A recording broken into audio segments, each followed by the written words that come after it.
6 mois après son arrivée en provenance du Real Madrid où son contrat se terminait, Isco quitte déjà le FC Séville. Les deux parties ont décidé de mettre fin à leur relation en résiliant le contrat du milieu offensif. Il avait signé jusqu'en 2024 et n'a eu le temps de jouer que 19 matchs. Celui qui a annoncé sa retraite internationale au lendemain de la défaite de l'équipe de France en finale de la Coupe du Monde 2022, continue d'alimenter toutes les théories sur son départ prématuré du groupe France lors de la compétition. Sa blessure à la cuisse, la raison officielle de son départ du mondial, est parfois contredite. Plusieurs journalistes dont Romain Molina, affirment que le départ de Benzema était voulu par plusieurs cadres de l'équipe de France. En tout cas, il vient tout juste d'infollow plusieurs de ses anciens coéquipiers en bleu sur Instagram. L'attaquant du Real Madrid ne suit plus que Camavinga, Mbappé, Thuram et Varane parmi les joueurs vice-champions du monde.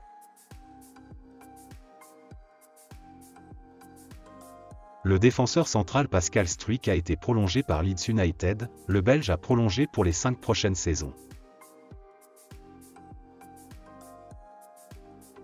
Sorti blessé en amical avec Chelsea face à Brentford, Wesley Fofana voit son retour à la compétition être retardé. Selon RMC Sport, le défenseur central va être absent durant 4 semaines après avoir été touché au genou.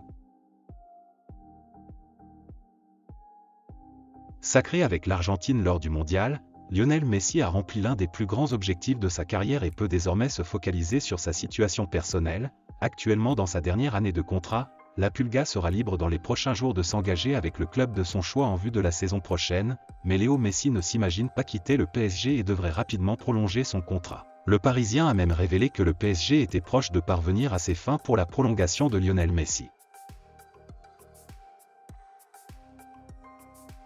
Marcus Thuram, l'attaquant de l'équipe de France, auteur d'une belle Coupe du Monde 2022, est maintenant un joueur très convoité. Il est convoité par Arsenal et d'autres clubs encore, mais Newcastle pourrait mettre tout ce petit monde d'accord. Selon des informations rapportées par Team Talk, Newcastle serait actuellement les mieux placés pour recruter l'international français qui appartient au club allemand de Mönchengladbach.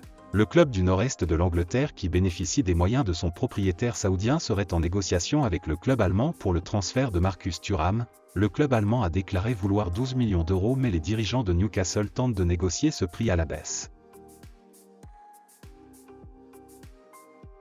En fin de contrat dans 6 mois à la Juventus, Adrien Rabiot a un nouveau prétendant qui est très chaud pour l'attirer dans ses rangs. Son nom a déjà été évoqué du côté de certaines puissances du foot européen, comme le FC Barcelone et divers clubs anglais, et selon le Corriere dello Sport, c'est bien en Première Ligue que pourrait se poursuivre sa carrière, avec un club très chaud pour l'enrôler. Ce club, c'est Tottenham, et la Juventus commence à se faire à l'idée qu'un départ en hiver pour espérer grappiller quelques sous est le scénario le plus probable, et surtout, le plus logique au regard de la situation, et c'est la formation londonienne qui est en pole position pour le recruter.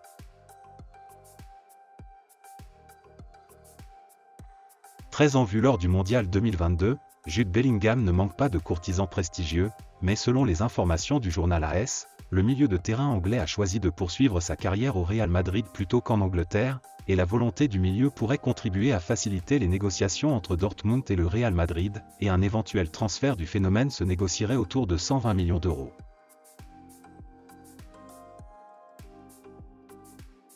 Auteur d'une Coupe du Monde exceptionnelle, Azzedine Ounahi n'a pas tardé à attirer l'œil de grands prétendants de toute l'Europe. Il a grandement contribué à l'aventure historique du Maroc au Qatar et ne devrait pas rester à Angers très longtemps, et selon l'équipe, Leicester est tombé amoureux du joueur lors du mondial. Les dirigeants de Leicester ont été si impressionnés par les performances d'Ounahi lors de cette compétition qu'ils seraient prêts à faire une offre de 45 millions d'euros. L'avenir de Cristiano Ronaldo a de grandes chances de basculer d'ici la fin de l'année, voire même dans les heures qui viennent. L'attaquant portugais se dirige sérieusement vers Al Nassr. Avec un bail qui serait beaucoup plus important que ce qui a été annoncé dernièrement, le journal Marca assure que c'est un contrat jusqu'en 2030 que pourrait signer Cristiano Ronaldo, mais aussi un engagement de plusieurs années pour devenir un ambassadeur du projet de Coupe du Monde en Arabie Saoudite. Donc voilà, c'est la fin de cette vidéo. N'hésitez pas à me dire ce que vous en pensez dans les commentaires et surtout n'oubliez pas de vous abonner et de mettre un petit pouce bleu si la vidéo vous a plu, et on se dit à la prochaine pour une nouvelle vidéo.